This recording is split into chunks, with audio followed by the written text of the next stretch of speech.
This is Sara from Posh Pooch Designs, and this week's question was, is it a pom-pom or a pom-pom, and how do we make one? Well, I looked it up on Wikipedia, and actually pom-pom and pom-pom are both correct. They both refer to a fluffy ball made of various fibers. And so if you call it a pom-pom or you call it a pom-pom, you're both correct. Today's video, I'm going to show you 3 different techniques that I use to make different types of pom-poms. This one is a chunky, this one is just a big thick one, and then there's different sizes that I have here.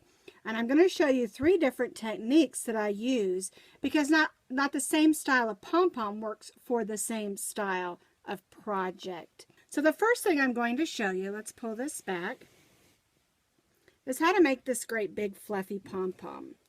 And I'll be calling them pom-poms because that's what I got used to calling them. Now, the way to make this big one, this is a thick number 5 or number 6. It might even be Wool Ease from Lion brand that we're going to be working on. And what I do, here's my yarn, and I'm going to use this great big hoop. And what I do, I open up the hoop, I lay my yarn across it so that I can just snag that down with the outer hoop. And this is just your typical embroidery hoop. And this just helps it stay put. So what I do, I'm going to throw that ball on the floor.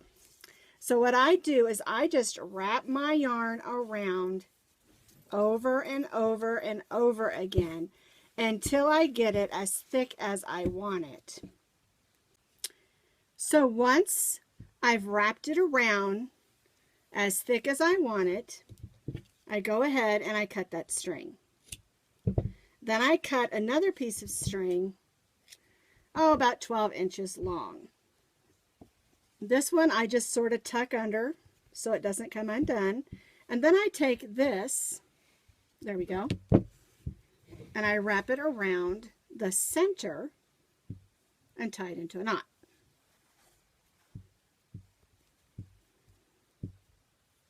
And I want to make sure it's going to stay as tight as possible. There we go. And I'm going to tie it again, so there's 3 knots there to make it nice and tight. The next thing I do is I just take my scissors and I cut across. Now, if it's a very, very thick yarn, you're going to need a very, very sharp pair of scissors. So that's one side. We'll move those pieces over there. And then we'll come around this way and do the same thing. And I'm not measuring, I'm just eyeballing because we're going to have to trim anyway. All right, so I'm going to cut across all of those. There we go. Now make sure you don't cut your main strings. And there's a nice size pom-pom. Now it does need a little trimming, and I just take my hand and kind of go like this, and then I'll trim off all those bits to try to make it as even as possible. Now, I am not the type of person that feels like my pom-poms need to be perfect. I mean, I like them to be kind of even, but if they're not perfect, I'm okay with that. So there's our nice big chunky pom-pom. The next pom-pom I want to show you how to make is this one. So the next size pom-pom I'm going to show you is what I call the medium size. You can use any size thickness to make a medium-sized pom-pom. There's still a little bit of fuzz from my white pom-pom.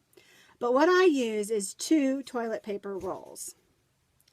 And I just take it and I stick it underneath. And I'll just knot just an easy knot, not anything too tight, because we still want there to be a little bit of looseness because we're going to need to get in between. But just so that it holds. And I usually put my thumb on that extra string, and I just start winding around until I get it as thick as I would like it to be. So I've wound it around quite a few times, You know, everyone's different. They like a thicker or less fluffy pom-pom. So it's up to you how many times you pull that around. So then when I got it where I want it to be, I'll cut that yarn, and I'll just take that and just tuck it under one of those strands so it doesn't come undone. And then I'll cut another piece of yarn. And we're going to take this piece of yarn and go underneath and go in between those two toilet paper rolls. And we're just going to ease those up. And we're going to tie it, but we're not going to tie it just yet, because the next thing we're going to do is gently ease those toilet paper rolls out. We'll turn it this way and we'll ease those out.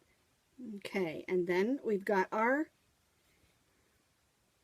knot already in, but not tightened. So now we're going to tighten down our knot. Now I didn't put as many rounds on this one as I did the gray one. All right, put our thumb down, tie a knot, and I always tie 3 knots because I want that to stay put in the center. And we're basically going to do the same thing. We're going to cut open all those loops.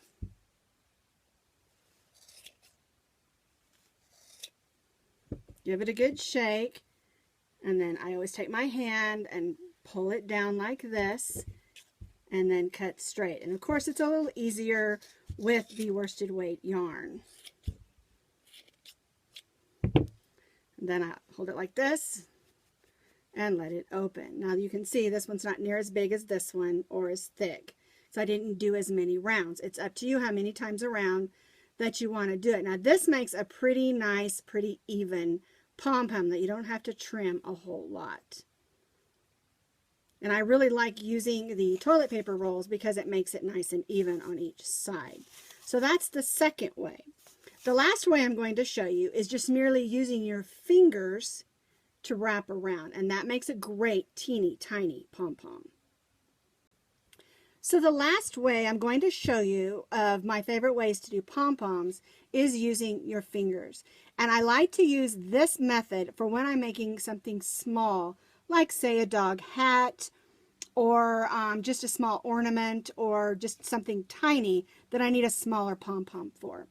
And one thing that's neat about your fingers is if you measure, let me grab my measuring stick here. I just dropped a crochet hook on the ground over there. If you do 2 fingers, you end up with a pom-pom that's about 1 inch. If you use 3 fingers, you end up with a pom-pom that's approximately 2 inches. And if you use all 4 of your fingers, you end up with a pom-pom about 3.5 inches, depending on your finger size. And usually when I'm making a small pom-pom like these, I just begin first by cutting off a piece of yarn that I'm going to use for my tie. And then I hook it in between my 2 fingers and then choose how many rounds I'm going to do, how many fingers. So I'm just going to wrap it around a few times just to give you an idea. One thing to remember, don't wrap it around so tightly that it cuts your blood circulation off. So anyway, just wrap it around as many times as you need. So after you've wrapped it around as many times as you want, for as thick of a pom-pom as you want, just take that last string, bring it around, and just tuck it in like we did with the other ones, and that just holds it down and gets it out of the way. All right, the reason that you didn't want to make your fingers too tight is because we're going to have to go in there. So we're going to take this piece of string and we're going to go right down between our fingers there. And then this other one is going to go around our hand. Now you'll notice the bottom part's a little longer than the top, so you're going to have to adjust a little when we get done. But you're going to gently slide that off your fingers and then make sure it's centered and tie a knot. Looks like a little bow tie. And again, I like 3 knots in the center of my pom-poms. I'll tie that really tight. Snug it down, but don't break your yarn. That's what I always tell myself, because we want it to stay put, but we don't want to break the yarn that we're working with. All right, so we're back to having our little circle. And we're going to do the same thing. We're just going to cut those loops.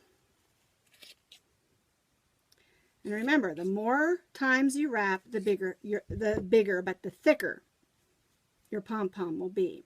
Okay, so there's a pom-pom, and we're going to do the same thing. We're just going to pull it with our hand and just cut off all those edges. Not too bad. And I see that I've missed some loops in there, so we're going to go ahead and cut those.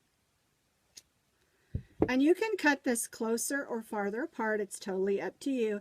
And of course, this one's not very thick because I wanted to show you relatively quickly. We'll check it again. I see another loop I missed there. There we go. I'm going to give that another good cut. Make it nice and even. Make sure your scissors are good and sharp. Alright, so there's a little pom-pom, and this is, like I said, this is a little pom-pom that I use on some of my small projects. So you can make a big old pom-pom, you can make a medium-sized pom-pom, or you can make these teeny tiny pom-poms using these 3 techniques. There's lots of other techniques out there. These 3 just happen to be my favorite that I use the most.